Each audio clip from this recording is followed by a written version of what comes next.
Hey there, comic friends. I'm Travis, and it's New Comic Book Day. Yay! Or at least New Comic Book Day for me. I was going to use the new YouTube thing, the camera thing. We just click on it. You can just go live without having to host it as an event. But for whatever reason, it does not want to work. So I don't know what's up with that. It worked when it first came out, when it was beta. Anyway, comics this week, 18 books. Well, 17 comics and a magazine. So DC Nation, issue number 1, it was free. I have no idea.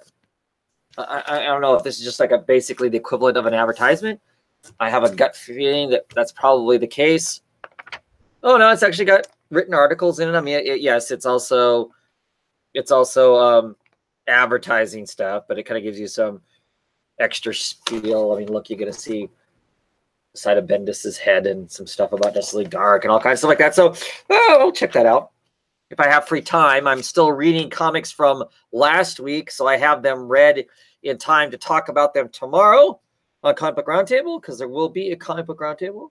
So yeah. Yeah, looks like this could be some fun. There could be some fun stuff in there. So I'll be checking that out. But anyway, let's get to comics, because that's what we're really here for, is the comics. Okay, first up, we've got Monstrous, issue number 1. I want to say 17. I was going to say 16. 17. Slow burn of this is still really, really good.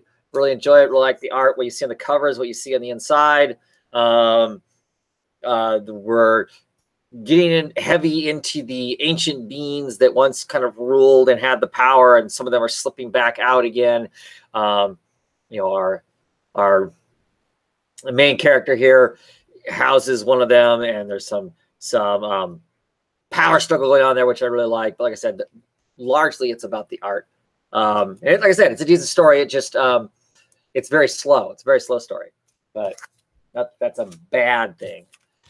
Next up, we have The Fix. I think this is my last issue of The Fix. Issue number 11 was really kind of strange. There was nothing really funny about it whatsoever. It was pretty heavy. But I believe this is the last issue of this I'm getting, is issue 12. And this is way long time in coming. I think it took quite a while for this to come out. Not as bad as delay as some other books, but certainly, you know, had a delay on it, because the last issue was out. It was like there was a break, like they were taking a break to catch up. I don't think that was the case, but anyway, curious to see what is going on in The Fix. The Damned, very excited about this. Damned has been excellent. This is issue number 10 of The Damned, starting of a new arc, I believe. The Daughter's Dance. Yeah, our Eddie has traveled into the kind of a limbo undead land. He's trying to get his mother back. His mother and another demon have hatched some sort of plan to escape the kind of limbo that they're stuck in, because Eddie is cursed with, when he is killed, it dies, he goes to this limbo land, and if a living thing touches his body, it takes on his wounds and dies. Humans or demons, both, which is really interesting. Anyway, lots of shifting of power in this book also, between the humans, the demons, and this kind of sideshow type stuff and whatnot. You know, kind of a thing. So yeah, I really enjoy it. I mean, this is the team from Six Gun. I really, really do like them quite a bit. Colin Bunn and Brian Hurt and Bill Crabtree.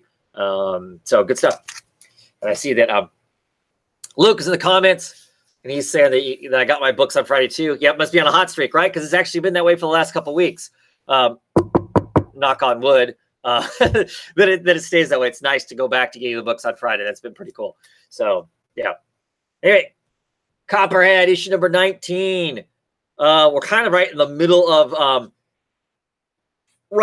of this pretty intense standoff between you know, our sheriff and her ex-husband and her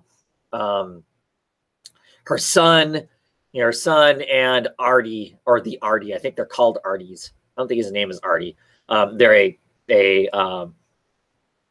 genetically created being that was to fight in a war, and now they know what they're going to do with them, kind of thing too. So Yeah. And also, I'm looking at the comments, and Cusack Clone 81 got his books. He gets his books through UPS, and he's wondering what's going to happen if UPS goes on strike. Because I have heard rumors that UPS is going on strike. My guess would be is if UPS goes on strike, they will just start sending all of it through the post office. Whatever it is. I get mine to the post office. I especially request that mine goes to the post office and goes priority mail, so I get them on the West Coast in the 3 days. So I had to pay a little extra to do that. I would assume that they would just go to ground shipping, or they go to FedEx and hope that FedEx doesn't gouge them. But typically, if UPS goes on strike, FedEx will raise their prices because they know they can get more money during the strike. So be curious to see how that all plays out, though, for sure. I don't think it's going to affect me, not my comics anyway, because like I said, I get my comics to the post office. BPRD, The Devil You Know, issue number 7. Not sure how long this arc's going to go on. I'm excited for this. Our Catholic exorcist is in this issue. She's become kind of a more of a focal point type character. In the past, there's been some side stories with her, and now she's kind of completely in the fold with the main BPRD. She's going to be running into I cannot remember what her name is. She is a devil. She has got a cult, and she's trying to re-kickstart hell. So hopefully hell can regain its power and be the real alternative power, as opposed to the things man was not meant to know, which is the main monsters of the BPRD typically. So yeah, good stuff there. This is Sebastian Furama. I think this is the last issue that they're on, and they're off to do other work. The Furama brothers are. So I don't know who's going to end up being the long-term artist on BPRD, but always look forward to reading BPRD. Ah, yes, Animosity Evolution number 6. Got a hyena there wearing a muzzle, right? Bloody muzzle. Because there is some animal eating animal stuff going on, for lack of anything else to call it without spoiling anything really. It is really intriguing. There's some groups that are pushing to try and gain control of the masses. So, I mean, because he who has meat has power, kind of, in the San Francisco area and the outlying stuff. There's some mobster type people that have are running a black market meat thing, whereas most of San Francisco is run by a dog named Winter Mutt, who has kind of taken control, and they ration stuff out, and everybody's starving, and it's a miserable existence, but everybody gets to exist, where there's this secret underground meat market, which is kind of interesting. All right, this is new issue number 1. This is Stellar. This is a Joseph Keaton written book. Last stuff of his I read was Shutter, which I quite enjoyed. And Brett Belvins is the artist. I'm not 100% sure what this book's about. I would say clearly it's about some sort of space travel of some sort. I picked it up largely because, like I said, Joe Keelis was writing, and I really like his writing. I don't know the artist. Looks decent enough. We'll find out what it is about. Looks interesting. No idea. I've ordered a couple issues of it, so we'll see how that ultimately all plays out. But yeah, forward to reading some new number 1s, because a lot of my books are either being canceled or are coming to an end. So it's actually pretty good that I'm picking up some new books, because I don't want to dip too below my normal, I don't know, 60-some books I get a month. At any rate, Red Hood and the Outlaws, issue number 23. Rage is my revenge. So I don't know if this is going to focus more on Red Hood, or if we're going to get more of the Bizarro story, or if we're going to start a whole new story. But I've really been enjoying it. It's been a lot of fun. Another new artist on the book, so we'll see how that plays out. I don't know. I heard Sergeant America talking about the Dexter Soy, who has done most of the artwork in Red Hood and the Outlaws, is off to do something else, or he's off the book, and so hope they land with a permanent artist that's decent. I like the cover fine, so we'll see. see what that looks like art-wise. So we have Walk Through Hell issue number 2. I'm reading the comments, and Jacko's asking me if I've read Glory by no, I have not read Glory. I've heard decent things about it. Is Glory like a it's an image book, right? Is that, I think Glory is like an old image book, isn't it? Like possibly a Liefeld book that they've done some recent writing on. Correct me if I'm wrong on that, but I have not read that. So issue number 2, Walk Through Hell. You know, Garth, in this book, the first issue was really intriguing.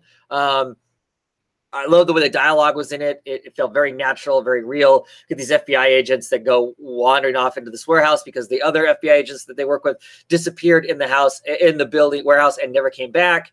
A SWAT team tried going in, but they have since been, they left the building. They went into their van, their truck, and they're just staying there and they won't get out. They seem petrified or whatever. They end up committing mass suicide in that van. In the first issue, and it ends with our what seem to be the main characters wandering into this warehouse, and we just want to know what is going on, what is happening in that warehouse. Really intriguing. So very much looking forward to seeing what's going on in the warehouse. Pretty cool book I always enjoy. It is Resident Alien. This is issue 3 of 4 of the Alien in New York story. This is the issue where he actually is in New York. He has met with an art agent who had put up an ad in this alien language. She's looking for this other man who was writing in the alien language, and I think she's hoping that our resident alien can reconnect her with him. And the resident alien is looking at this because he's trapped on Earth and maybe he could leave or something like that. So we'll see how it plays out. But I always enjoy this book. I hear it got picked up like for a TV show, which will be really intriguing. Resident Alien's TV show. I'd be curious to read that. Well, looking at my comments here, the Glory was a Liefeld character. His version of Wonder Woman type, but Killich reimagined it and made it good. Okay. Glory is an old Liefeld that was re-envisioned by Brandon Graham's. Oh, re-envisioned like Brandon Graham's The Prophet. Cool. I hear there's some of the great books. I mean, some of them have taken his creations and actually made them something that I would be interested in reading. So that's pretty cool. And there is Sergeant America. Anyway, so Detective Comics. This is issue number 982. Marcia writing. One of the Futurama brothers, I believe, is doing the artwork, and Stewart is on colors. This is The Cult of the Black Fire. This is a one-shot. Looking forward to reading this. I'm all about Detective Comics being a one-shot before the new creative team gets on the book.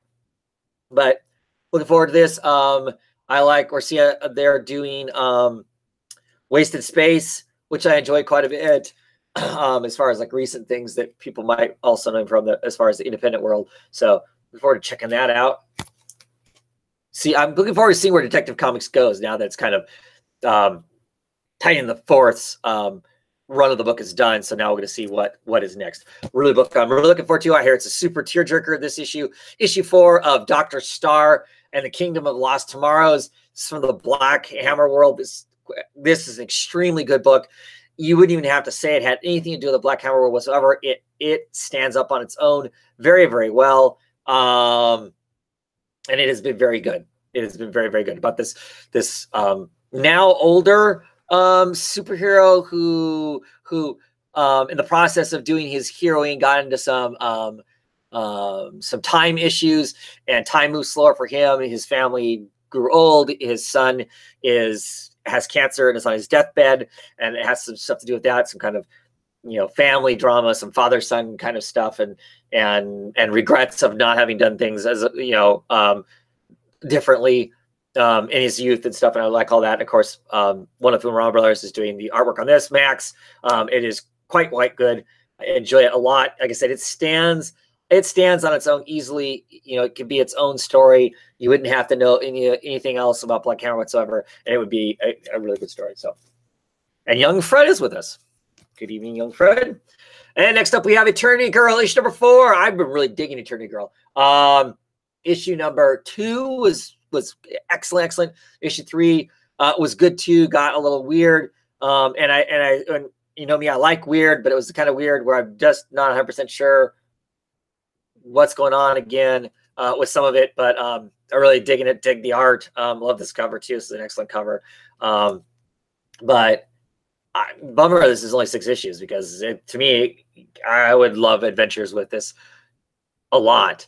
You know, we've got our Eternity Girl who cannot die, and she's being tricked into either by a supervillain who actually exists, or the vision of a hallucination that she's having of a supervillain that has convinced her that if she destroys the universe, destroys all of reality, that then she can die. And that's really what she just wants, because she can't do anything, she can't be anything, so she just kind of wants to end it all, and that's her way of ending it, is by annihilating everything. So how that all plays out, look forward to seeing.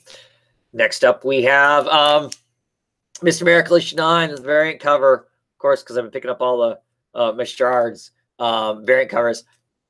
Miss Miracle, it's been really, really good. I really enjoyed it. I'm really, really liking the ride of wherever it's taking us. The whole baby thing, the war thing, the you know, Dark Side is, all of it is. I just really, really enjoy it a lot.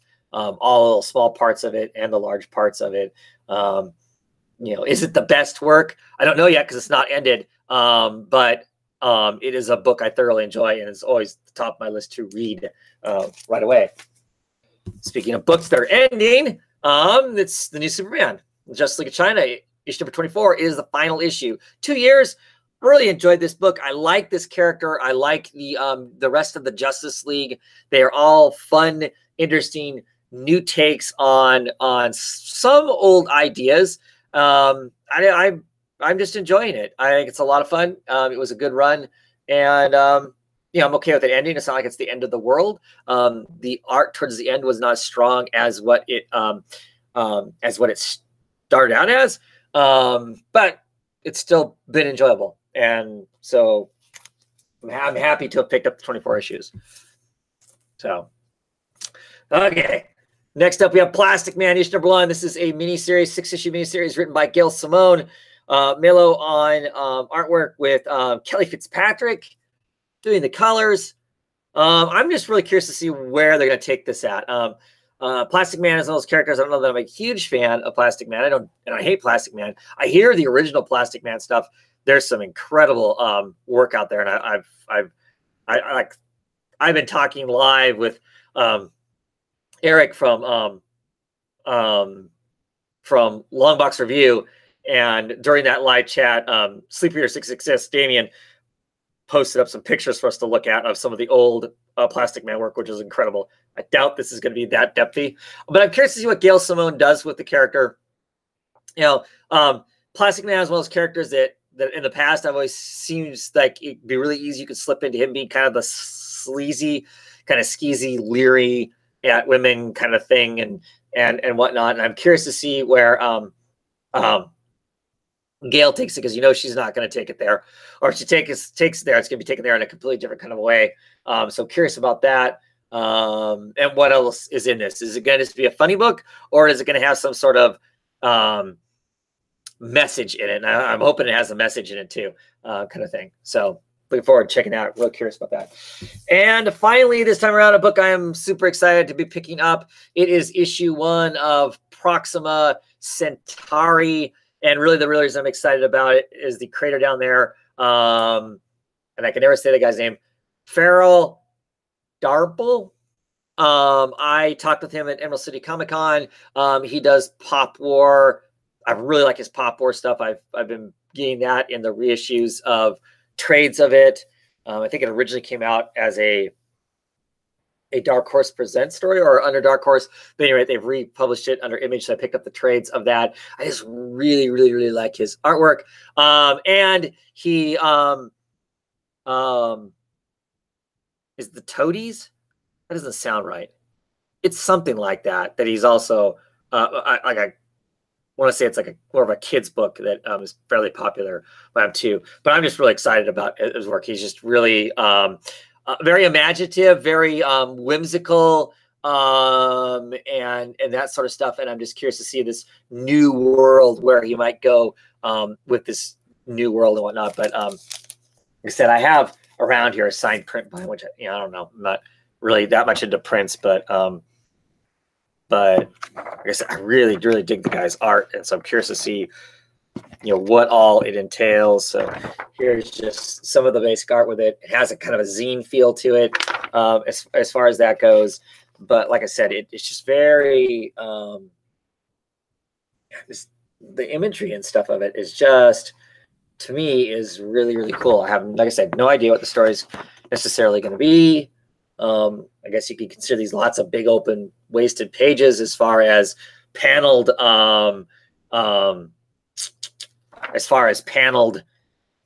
sequential art. But anyway, it's I just, like I said, I really like the guy's work. It's very imaginative. I mean, he has stuff of talking goldfish, and angels and stuff. And this one's got, this person with foxes and weird lizards and all kinds of exciting stuff of bugs and bees. And yeah, like I said, I don't know what the story is going to be, but I am, I'm digging it. So on the back cover, it's got some Wes Craig art here. This is Dr. Exit, and it's spelled EXT, The Time Traveler by Wes Craig, which of course is Deadly Class. But yeah, super stoked for that. This is one of 6 issues miniseries. Looking forward to checking it out. And that is my books. Looking over it, Cusack Cohen says that he's ordered the book as well after seeing Frog Queen interview him. Oh, Frog Queen interview. He's kind of an interesting cat. So I'll have to go check out Frog Queen's interview, because when I talked to him at Silly Comic-Con back in March, yeah, it was cool, but you could really tell the guy was kind of operates in his own world, and I appreciate that. I appreciate people who can make a living and be happy and all that kind of stuff, and truly march to their own beat. To me, that's really cool. So that is it for this week. These are books I will talk about next week. Last week books I will be talking about tomorrow night on Comic Roundtable. So I hope you jump on and check out that chat. Anyway, have a great one, everybody. See you next time.